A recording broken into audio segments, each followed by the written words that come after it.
बहुत समय पहले की बात है। एक घना और सुंदर जंगल था जहाँ तरह तरह के जानवर रहते थे। उसी जंगल में एक चालाक लोमड़ी और एक भोला भाला सारस रहते थे। दोनों की आपस में गहरी मित्रता थी।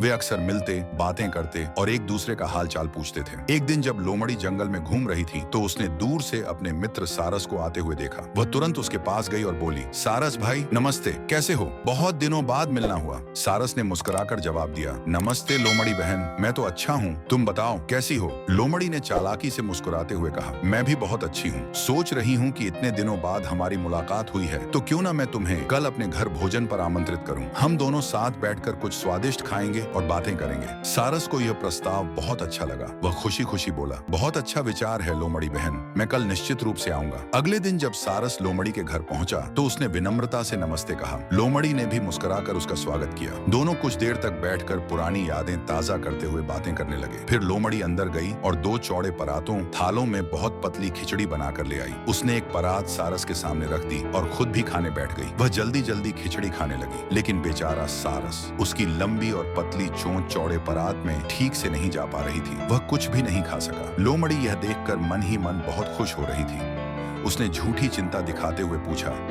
क्या बात है सारस भाई, क्या तुम्हें मेरी बनाई खिचड़ी पसंद नहीं आई? सारस मुस्कुराया पर उसने कुछ नहीं कहा। वह लोमड़ी की चालाकी को समझ चुका था। उसने विनम्रता से जवाब दिया, नहीं बहन, खिचड़ी तो बहुत स्वादिष्ट है पर शायद मुझे भूख नहीं है। इसके बाद वह थोड़ी देर बैठा और फिर लोमड़ी से विदा लेकर अपने घर चला गया। सारस ने उसी समय मन ही मन ठान लिया कि वह लोमड़ी को उसकी चालाकी का उत्तर जरूर देगा, लेकिन बड़े शालीन और शिक्षाप्रद तरीके से। कुछ दिनों बाद सारस ने लोमड़ी को अपने घर आमंत्रित किया। उसने भी मुस्कुराकर कहा, लोमड़ी बहन, कल तुम मेरे घर भोजन पर आओ, हम साथ बैठकर बातें करेंगे और स्वादिष्ट भोजन भी करेंगे। लोमड़ी को यह प्रस्ताव बहुत भाया। उसने तुरंत हामी भर दी, हाँ हाँ क्यों नहीं, मैं जरूर आऊंगी। अगले दिन लोमड़ी समय से पहले ही सारस के घर पहुंच गई। सारस ने उसका स्वागत किया और उसे बैठाया। फिर वह अंदर गया और दो सुराहियां लेकर आया। वे सुराहियां तंग मुंह की थीं, जिनका मुंह बहुत छोटा था लेकिन अंदर की जगह गहरी थी। उनमें उसने स्वादिष्ट मछलियां भर दी थी। सारस ने एक सुराही लोमड़ी के सामने रख दी और एक अपने लिए रखी। फिर उसने लोमड़ी से कहा, आओ बहन, मिलकर भोजन करें। सारस ने अपनी लंबी चोंच सुराही में डाली और आराम से मछलियां खाने लगा, लेकिन लोमड़ी बेचैन हो गई। उसका मुंह सुराही के तंग मुंह में जा ही नहीं पा रहा था। वह बहुत कोशिश करती रही लेकिन कुछ भी नहीं खा सकी। वह भूखी ही बैठी रह गई। सारस यह सब देखकर चुपचाप अपनी मछलियां खाता रहा। थोड़ी देर बाद उसने पूछा, क्या बात है लोमड़ी बहन, क्या तुम्हें मेरी बनाई मछलियां पसंद नहीं आई? लोमड़ी शर्म से लाल हो गई। अब उसे अपनी गलती का एहसास हुआ। उसने सिर झुकाया और कहा, सारस भाई, मुझे माफ कर दो, मैंने तुम्हारे साथ जो किया वह सही नहीं था।